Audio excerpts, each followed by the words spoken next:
Hey, it's finally fall, and we thank you for being with us, Decatur, for this week's update. Just a few introductions. With us today, we have Decatur Morgan Hospital Chief Nursing Officer Anita Walden. Anita, it's good to have you back with us. Good to be here. Yes. And then we have a new face with us today. We have Alabama Department of Public Health Medical Officer Dr. Wes Stubblefield. Dr. Wes, it's a pleasure having you with us today. Thank you, sir.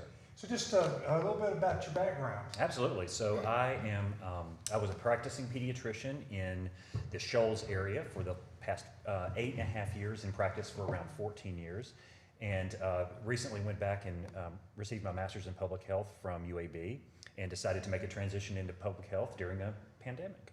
Good. Well, a transition back to public health, to put the additive in there with the pandemic. Absolutely. But hopefully we can get that in the rearview mirror here soon. Sounds good. All right. Very good. Well, let me provide just an update. As of today, we have right at 19,800 total cases in Morgan County. That's an increase of just a little north of 400 cases, or about 2.2% this week. As reported by the Alabama Department of Public Health, the moving 7-day percentage rate is almost 14%. Approximately 45,224 individuals have completed their vaccine series in Morgan County. We continue to see that it has risen from where it was, and we're very thankful for that. So I looked at today's positives, actually reported from yesterday in Morgan County, and I saw 21. So that brought a smile to get back into the double digits. So why don't you share, Anita, if you don't mind, Okay. what's happening at Decatur Morgan? All right. We have a total of 59 patients positive today. 18 of those are ICU patients. 17 of those in the ICU are on ventilators. We're holding 2 COVID patients in the ED, and one of those is on a vent. The average age is 60.4, which I think is young. Yes. It's a little worrisome. We have had 6 COVID deaths since Friday night. Again, I think, that's the way a lot of these patients are going to get out of the ICU. That's unfortunately the only way that we're getting ICU beds right now is through those deaths. We have 1 20-year-old, we have 3 30-year-olds, 10 40, 7 in their 50s, 22 in their 60s, 13 in their 70s, and only 3 in their 80s, which again I think is telling for the older population. A lot of those were vaccinated. So the majority of our COVID positives are not vaccinated. We have plenty of monoclonal antibody infusions presently. Good. We don't have a lot scheduled this week. We can do 30 to 40 a day. Last week we were very concerned because the allotment had gotten cut, but we were able to get a shipment in. So please, if you need an infusion, physicians, if you need to send someone who qualifies, please do so. We have plenty of room to get them in this week. So to receive an infusion, does it require an order from a physician? Yes. Okay. Yes. I want to remind everybody again that flu season is here. Please remember to get your flu shots. That is very important. And please remember to continue to come and get your vaccinations. That is proven to be very effective. So I have a brother who got COVID a few weeks ago, and before that he just was not going to be vaccinated, and now he might be a poster child. So I'm grateful. He had a very terrible experience with it, wasn't hospitalized, but could have been. So it's very important, and I want that message out there. Please get your vaccinations. So thank you. Now imagine we're going to receive some questions. What can you share as far as boosters? Please, if you qualify again, we have plenty of booster injections to give you. So please call and make your appointment. We do take walk-ins as well over on the Parkway campus. So it just makes it a little bit more, or a little more convenient for the person if they call in advance, and that way we get you right in and get you right out. Okay. And Johnson & Johnson, while they have a booster, it's not available yet? Is there? I don't believe it is. Okay. We have Pfizer and we have Moderna. We're giving Moderna on Tuesdays and Thursdays. So Okay, that's good to know. either of That those, is, yes. Okay. And then Pfizer, And then the Pfizer the other days, Monday, Wednesday, Friday. okay, very good. All right, thank you, Anita. Absolutely. So, Dr. Stubblefield, an update from the Department of Public Health? Absolutely. So a few numbers, like Anita, I'd like to stress both some good and some concerning news. Last week, our daily statewide counts were somewhere in the range of 2,000 to 3,000 patients. The week before was around 3,000 to 4,000 patients. This is cases per day of COVID infections.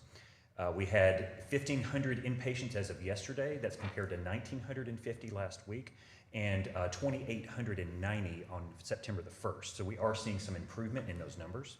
Our percent positive continues to decrease at 13.2% statewide, which is predominantly the Delta strain.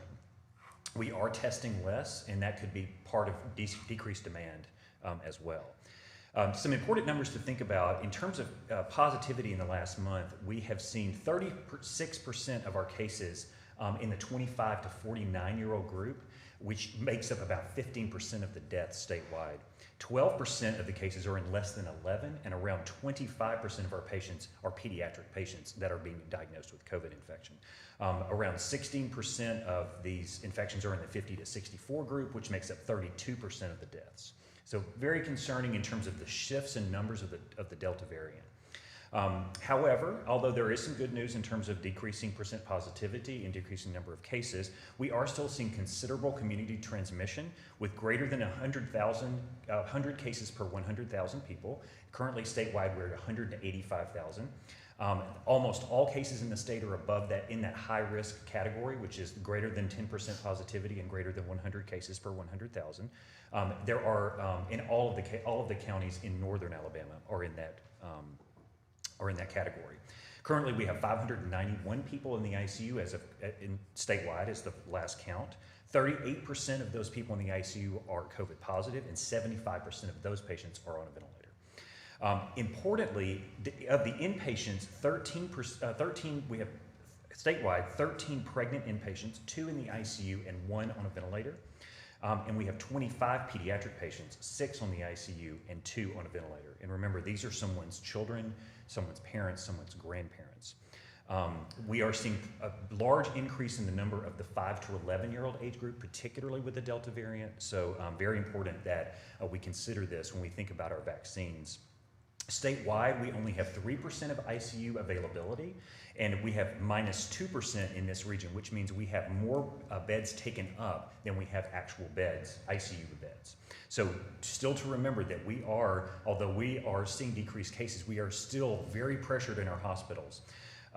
Overall, across the state, we have 22% inpatient bed availability, but that's still with hospitals delaying inpatient procedures, outpatient procedures, so we still have a very big bed crunch across the state. In terms of deaths, we had 815 reported last week statewide, which is 100 to 200 per day. There have total been 335 in Morgan County, and statewide there have been almost as many deaths in 2022 as there were in 2021. I think with all this to say is that there still are susceptible people out there, people that don't qualify for vaccinations, children less than 11 and less, and other people that might not qualify. And so we need to be vigilant. We need to continue using our masks, using our distancing, getting our vaccines when appropriate. And remember, there is mounting evidence that, that these masks are appropriate and are protecting children at schools, both from infection for teachers and staff and from outbreaks. Briefly about boosters, I wanted to mention that, that the booster dose was just released and the guidelines are now in place for boosters to be given to those that completed their series with the Pfizer vaccine as long as it's been 6 months since that completed dose. Now, this is different than the third dose, which is for people that might not mount an appropriate immune response, those that are immunocompromised. So if you do qualify, which are those 65 years of age and older, it's recommended. For those in long-term care settings, it's recommended. For people 50 to 64 with underlying medical conditions, it's recommended, and there is a list of what that is on the CDC website. There are some other groups that might also qualify. Those 18 to 49 with underlying medical conditions may receive a booster shot, and that would be something to discuss with their physician. And then individuals 18 to 64 may receive a booster shot based on increased risk of exposure, and that would be something like an occupational or institutional setting, such as those that are in workplaces or congregate settings, healthcare workers, teachers, daycare staff, grocery workers, homeless shelters, prisons, if they're around the public. So if you need to find out where that Pfizer vaccine is being given, please visit vaccines.gov to search both by vaccine and by site. And we've already mentioned that Decatur Morgan is giving those vaccines on particular days of the week. So remember, these are boosters of the Pfizer vaccine, those completed the Pfizer dose. Right now, there are no guidance on mixing and matching vaccines, but we may see that in the future. Thank you very much. So you mentioned whenever I asked to share your background that you practiced pediatrics prior to joining the Yes, sir. Department of Public Health. And one of the manufacturers, I think, was it last week, week before, they have now a vaccine. Don't know if it's on the market yet or available for those in the age group of 5 to 11. Yes, sir. So quick update on that. The Pfizer vaccine has been approved for those 12 and up. The Moderna vaccine is currently only available for those 18 and up. The Pfizer manufacturer has submitted the data to the government about safety and efficacy in children 5 to 11, but that has not yet been added to that emergency use authorization.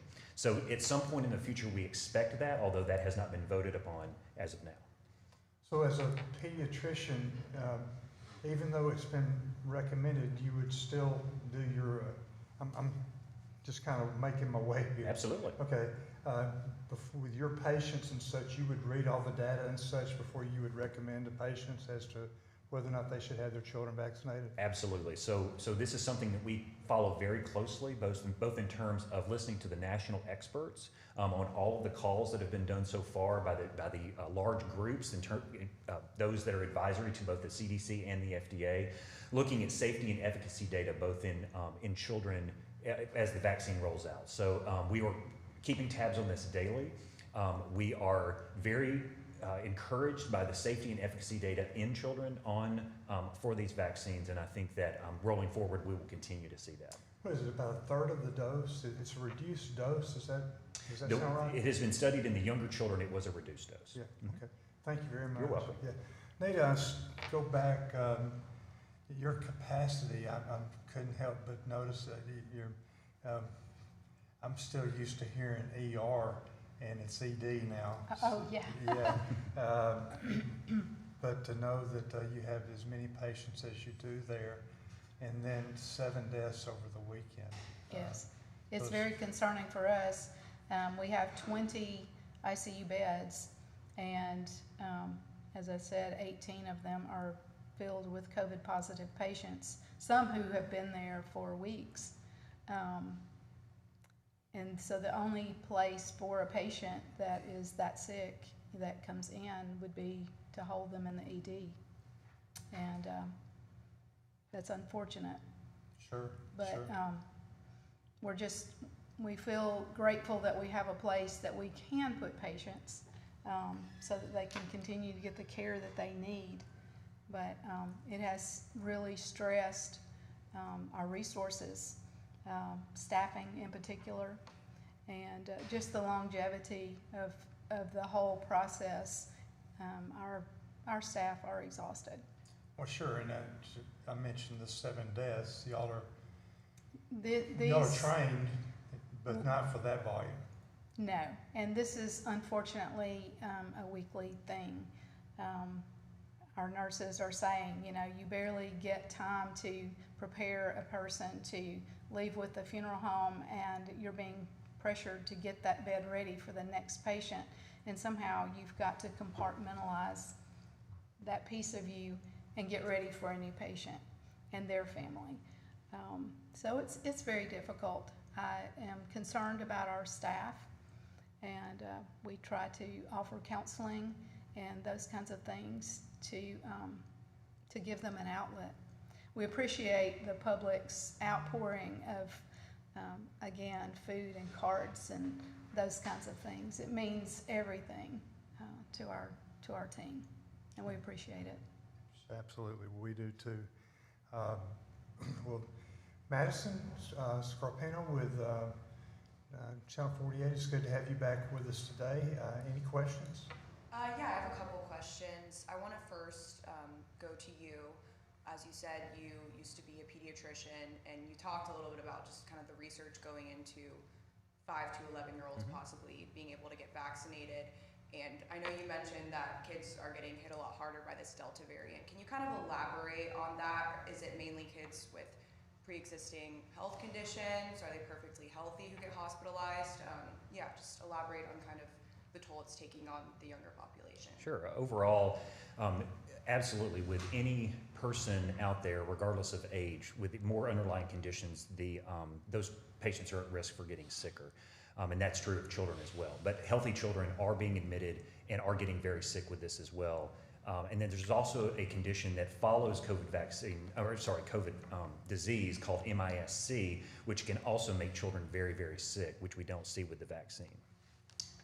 And my next question is for you, Anita. I want to talk a little bit about monoclonal antibodies. I know you said that you have plenty right now. Can you kind of tell everyone where they can receive that and the results that you have seen from this infusion? Sure. We have an infusion clinic, again, over on the Parkway campus, and we are scheduling anywhere from 30 to 40 a day, or we were, and we plan to do that again as the need arises. We have seen people that have been very sick with COVID and have come in for their infusion, and have, we believe, had a much lesser case, possibly a shortened case of COVID. So we believe it's very effective. Do you think that if a higher volume of people, I don't know, specifically in Morgan County, would utilize this, that would take a lot of pressure or just work off of the hospital and your nurses? I think it already did. I think that our numbers would have been a lot greater at the hospital had we not had the infusion available for our residents. I'm good for now. You know, one thing I had a question and I couldn't think of it now. I've written it down to make sure. So I've seen this on social media, people that are sick, but they're reluctant to go to the hospital because they hear about capacity challenges and things of that nature. And that's not what the message the hospital wants to send out. Not at all. Okay. People do not, they don't need to delay care for fear. We take every precaution to make sure that our patients are safe when they come to us. We mask, of course, and we limit the number of visitors that can come in with the patient. So we take every precaution, but the fear is, and we've seen it happen over and over, people wait too long to come for help, and then they're past getting help. That's cardiac though, at all? It's everything. That's right. People are waiting with chest pain because they're afraid. People that may have the flu, that just really, get dehydrated and those kinds of things. Please don't delay your care. When you're sick, you're sick. And if you're sick enough to come to the ER, come. Last time I was there was for the infusion, and I couldn't help but notice every time the attendant that was providing the infusion for me, every time they would leave or re-enter the room, they would glove and Oh, yeah. gown and all those things all over again. Oh, yes. Yeah. PPE is very important. That is our barrier to keep our own staff from being sick and to keep it from spreading from patient to patient. Okay. Thank you. So we also have Lauren Harkson is joining us by phone with WHNT TB19. Lauren?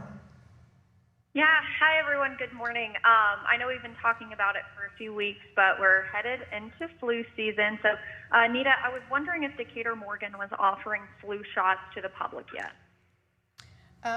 We are not. We are not. We offer them for our staff and our medical team. Okay, do you still recommend people go ahead and get that flu shot though? Please. That's very important. Okay, and has anyone started actually seeing people diagnosed with the flu yet? We have one. We've had a few. Okay, do you think maybe this year those who are being diagnosed with the flu were struggling more than in past years, or is it kind of the same? Our employee was pretty sick. Yeah, I think it's a little early to tell, but over the next few weeks, we believe that the number of flu cases will go up. Okay. And I know starting today, all healthcare workers in New York State, from hospitals to nursing homes, they're going to face termination if they don't have at least one COVID vaccine shot. I'd just like to hear y'all's thoughts on that. Ooh, that's a loaded question. This is Dr. Stubblefield. I think that each jurisdiction and state needs to make its own mind up about how they approach the idea of vaccine mandates. And as we've said in the past, we feel that those are probably not something that Alabama would be interested in. But again, that's up to every jurisdiction and business and state. Yeah, I think it's a very fair statement. Alabama residents have not really been keen to mandates. Absolutely, and I think the most important thing is for us to get that information out there about that these vaccines are effective, they are available, they are and they work and they prevent death. They are. I would recommend them every day, and like Anita said, go and get your flu shot as soon as your provider can give it to you, so that we. One thing that we particularly worry about is the combination of flu and coronavirus together, Yes. and that can make people very, very sick. All right, thank y'all so much. Thank you, Lauren. So flu season is upon us. As Anita said, Dr. Stovall, everyone that's been with us today, many of our local pharmacies and medical offices are stocking their supplies of flu shots now. We, as a city, we have a date set for all of our employees that are willing to receive the flu shot. I believe that sometime next month we'll go to Engels Pavilion and have an opportunity to get the flu shot, which I'll get in my left arm.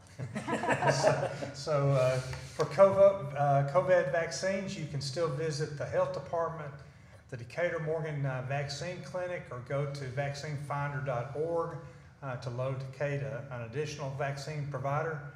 I would be remiss if I didn't state that Judy Smith is she's in the room with us today, but you just don't hear her talking. I know you miss her. But until next time, be safe and be kind. Thank you.